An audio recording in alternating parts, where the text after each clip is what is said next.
Tawuran maut yang terjadi di Jalan Soekarno-Hatta beberapa minggu lewat direkonstruksi. Juru rekon ini 11 adegan diperagake. Terungkap korban sebelum dibacok sempat tercampak duluan pas nak berlari, sehingga para pelaku dengan mudah ngebacok korban. Satreskrim Unit Rizka Pidana Umum Polrestabes Palembang menggelar rekonstruksi kasus tawuran maut yang terjadi di Jalan Soekarno-Hatta, Palembang pada beberapa minggu lewat.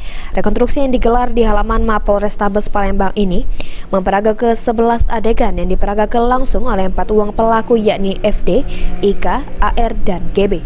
Sedangkan untuk peran korban yakni Andrean alias Kusti diperankan oleh anggota penyidik. Terungkap juru adegan yang diperankan Siko Persiko ini di adegan ke-1 dan ke-2 mulai dari pelaku IK dijemput oleh pelaku FD pakai motor untuk berkumpul di kawasan Istana Gubernur dengan pelaku GB dan AR. Selanjutnya di adegan ke-3 dan 4 para pelaku yang tergabung jadi kelompok Warung Bude pergi ke tempat kejadian perkara dan bertemu dengan korban yakni tergabung jeru kelompok Pondok Bawah. Dan di adegan kelima inilah sampai ke-8 terungkap korban terlebih dahulu dibacok oleh pelaku GB di sikil sebelah kanan pas tercampak waktu nak berlari. Dilanjutkan dengan pelaku IK yang bacok paha sebelah kiri korban. Tak cuma itu, datang lagi Mr. X yang juga ikut bacok bagian punggung korban. Lanjut adegan ke-9 sampai ke-11, korban yang sudah bersimbah darah ini masih sempat berlari marak ke rombongannya, sehingga langsung dibawa oleh saksi Firman dan kawan-kawan ke rumah sakit.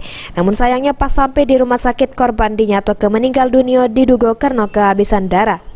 Menurut keterangan kuasa hukum pelaku dari Polrestabes Palembang mengungkapkan kalau rekonstruksi yang digelar sebanyak 11 adegan ini merupakan hasil dari keterangan pelaku dan saksi pas di BAP.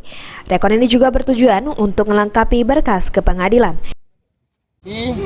Apa yang dijelaskan kepada pelaku terhadap korban, apa yang adanya yang berdasarkan keterangan yang di BAP awal. Lupa saya, yang taburan antara kelompok Pondok Bawah dengan kelompok Warung Budi. Yang mengakibatkan korban meninggal. Yang menjadi korban adalah kelompok Pondok Bawah. Korban meninggal dunia. Akibat kejadian tersebut sehingga korban mengalami luka dan meninggal dunia. Berapa adegan ini yang dilaksanakan? Yang dibuat oleh penyidik sebanyak 11 adegan. Heru Wahyudi, PAL TV.